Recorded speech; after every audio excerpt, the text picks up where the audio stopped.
This is the tale of two very different 13-year-old boys who took two very different paths in life.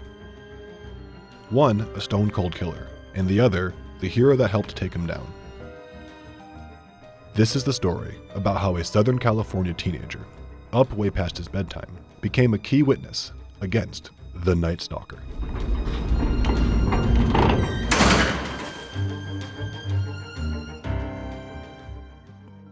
Richard Ramirez was born Ricardo Leyva Munoz Ramirez on February 29, 1960, in El Paso, Texas. When he was 13, Ramirez witnessed his cousin shoot and kill his wife.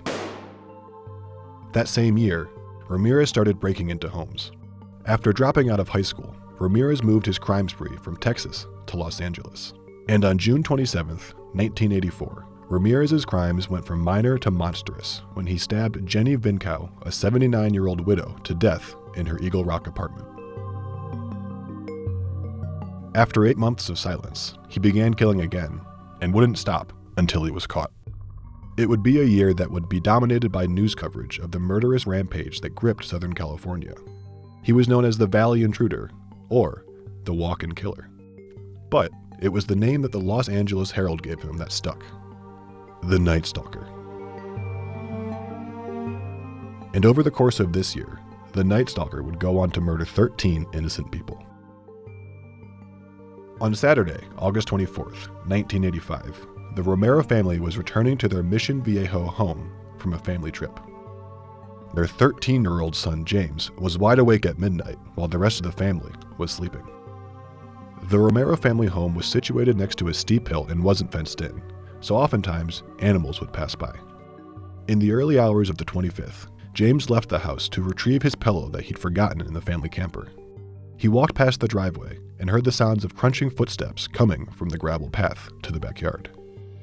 Romero later recalled, "I kind of looked up on the hill, and I was like, oh, it's probably a dog or a cat or a possum." So James Romero went to investigate. But after finding nothing, he went to work on his mini bike in the garage. But then the sound of footsteps came back. And this time, James knew that it was no animal. The sound was coming from right outside the garage. James later told a reporter, "I could hear the footsteps literally stop right where I'm sitting." James quickly hid behind the car, thinking of ways to escape. He made a run to the door that led to the kitchen and dashed to his bedroom. Once inside, he looked out the window. Romero stated, "I saw him walking in front of my bedroom right outside. I saw him pretty close."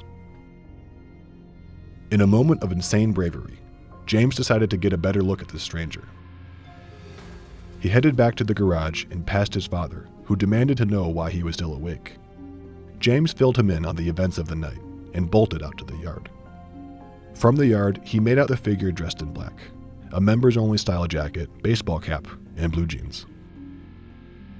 The mysterious figure got into an orange Toyota hatchback with a chrome roof rack. James ran into the street and read what he could of the license plate, 482T. James expected the car to drive off in the direction it was parked, away from where he was standing.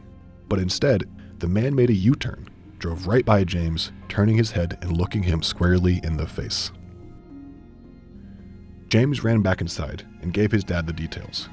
They alerted the police, and an officer from the Orange County Sheriff's Department arrived to get a statement. At that time, no one was aware that the man James Romero had just come face to face with was none other than the serial killer who would come to be known as the Night Stalker. But at 3:30 a.m., the police called back asking for more information from James. He, once again, gave them the description of the mysterious figure.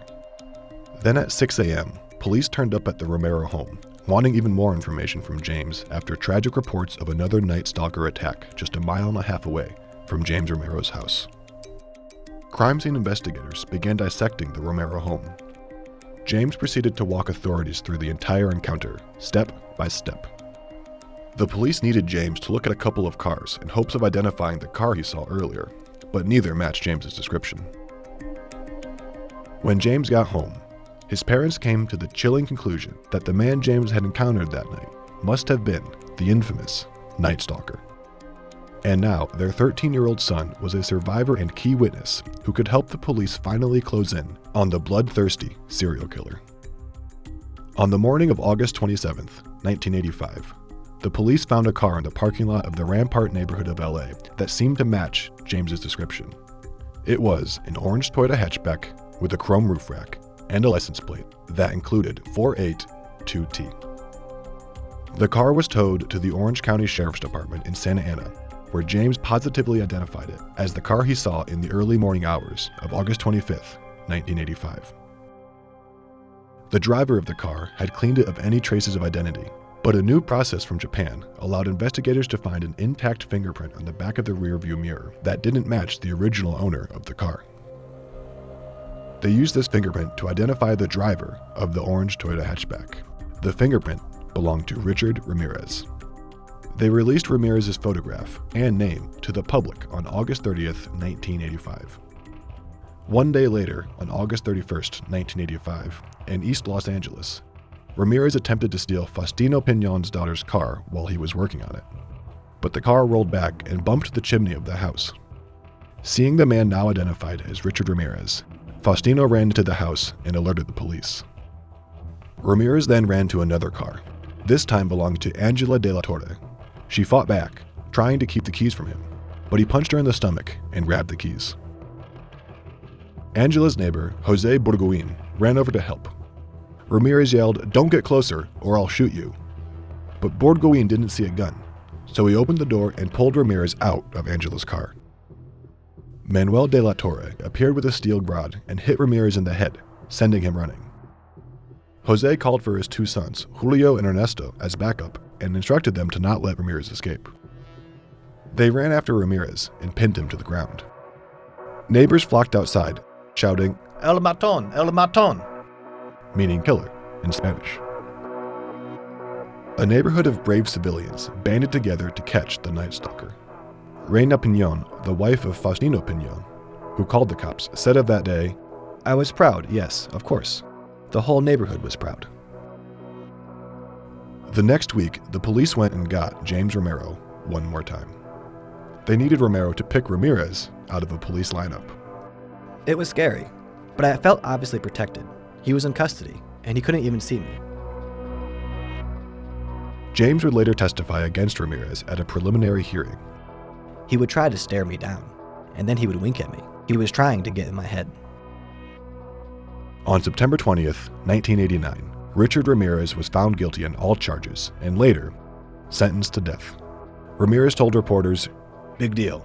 Death always went with the territory. See you in Disneyland."